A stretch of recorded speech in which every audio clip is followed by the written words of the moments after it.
Magandang araw sa lahat, magandang araw Ibang Napil. Ngayon ay tatalakayin naman natin ang panitikan ng Metro Manila. Ito ang paksa ng presentasyon na pinapakita dito sa talakayan ng akdang pangpanitikan na nagmula at natalakay sa karanasan ng tao sa Metro Manila. Panitikan sa Metro Manila. Ang panitikan ng Metro Manila ay sadyang napakahirap purihin kasing kulay at kasing varied kasi ito ang pangyayari naganap at nagaganap ng bawat sulok ito at maging ang mga paksa ay iba-iba rin. Ngunit masasabing lahat ng extreme contrast na maiisip ng tao ay makikita sa akda. Ibig sabihin, ang Metro Manila ay magkakaiba at makulay gaya ng mismong lungsod. Pinapakita nito ang realidad ng buhay ng mayaman at mahirap. Saya at lungkot at pag-asa at kawalan ng pag-asa, lahat ay makikita sa mga aklat. Saan nga ba matatagpuan ang Metro Manila? Ang Metro Manila ay ang pambansang kapital ng rehiyon ng Pilipinas, ang sentro ng politika, komersyo, industriya, komunikasyon, kultura, at edukasyon ng ating bansa. Dito nagaganap ang malalaking pangyayari sa bansa dahil dito maging inspirasyon ito ng mga maraming manunulat sa kanilang mga aklat. At ang Metro Manila ay binubuo ng 17 munisipalidad ng Metro Manila, isang tanging rehiyon na nilikha sa bisa ng Presidential Decree of 8824 ni Pangulong Ferdinand Marcos noong November 7, 1975. At narito ang isa sa mga 17 munisipalidad. Ang una ang Caloocan, Las Piñas, Makati, Malabon, Mandaluyong, Manila, Marikina, Muntinlupa, Navotas, Parañaque, Pasay, Pasig, Pateros, Quezon City, San Juan, Taguig at Valenzuela.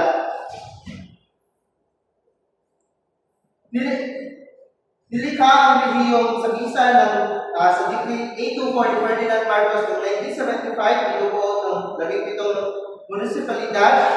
Pinapakita nito ang Metro Manila ay pinagsama-sama lungsod ng kanyang kultura. Din nito makita ang pagkakaiba ng panitikan sa bawat lungsod na may kanya-kanyang kultura at kwento. Dito din makikita ang pagkakaiba ng panitikan sa bawat lungsod tulad ng Maynila, Quezon City at Makati. Alam naman natin ang Metro Manila ay may mga kasaysayang nangyayari dito. Ang mga lugar sa Metro Manila ay naging saksi sa maraming mga kasaysayang pangyayari ng ating bansa mula sa pagkapiit ni Rizal sa Fort Santiago, pagbaril sa kanya sa Luneta, digmaan sa Manila Bay, pananakop ng mga Hapon, inugasyon sa halos lahat ng naging pangulo ng bansa. Sa deklarasyon ng martial law, cornerstone or massacre sa Menjola, assassination ni Ninoy Aquino hanggang sa EDSA 1 at EDSA 2 at napakarami pa ng iba. Ang mga pangyayari nito ay naging inspirasyon ng akda. Maraming manunulat ang gumamit sa kasaysayan ng Manila bilang simbolo ng pagkikibaka, kalayaan at pagbabago. At narito ang isa sa mga pambansang alagad ng sine. Una si Armando V. Hernandez, pangalawa si Francisco Arcillana, pangatlo kay si Exceptional Jose Virgilio Almario, at si Benevido Lampera. At isa-isahin natin yung kung sino ang mga dakilang alagad ng sine. Una,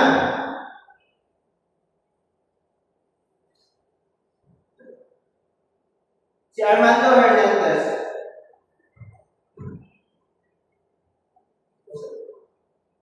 Go. si Armando Hernandez. Si Armando Hernandez ay kilalang akda ng mga ibong mandaragit, luha ng buhaya at isang tipong langit. Ang contribution niya ay tinagurian siyang makata ng mga manggagawa dahil sa mga tula at nobelang tumatalakay sa kalagayan ng mga obrero. Pinagsama-sama niya ang politikang aktivismo at gumamit sa pagsulat bilang sandata laban sa katawilian at pag-aapi. Ipinagkita ng kanyang akda laban sa mga maralita at panawagan sa katarungan ng palipunan. Siya rin ang isang aktwal na leader ng Unionista, kaya makapagkukuhanan ang kanyang mga tula at kwento. Ang pangalawa ay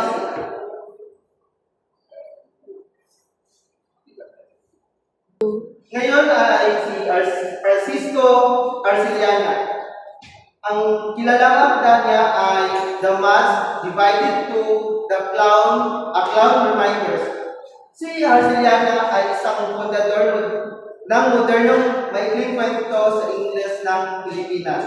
Ginamit niya ang poetic language o lyrical na estilo sa pagsulat ng fiction at pinapakita din niya ang konseptong short story as art, hindi lang dapat nakabatay sa kwento kundi sa damdamin at simbolismo. At pinayaman niya ang English literature sa bansa at nagtaguyod ng estilo ng introspective writing o pagsilip ng damdamin ng tao. Sunod naman ay si Chinol Jose Virgilio Almario.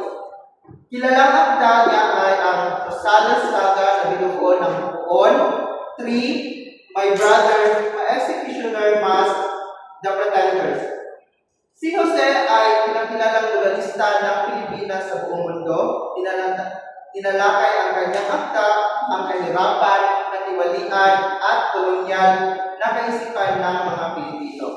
Gumamit siya ng mga tauhang Pilipino na nagsasalamin laban sa mahirap at kayaman at mga suliranin ng lipunan.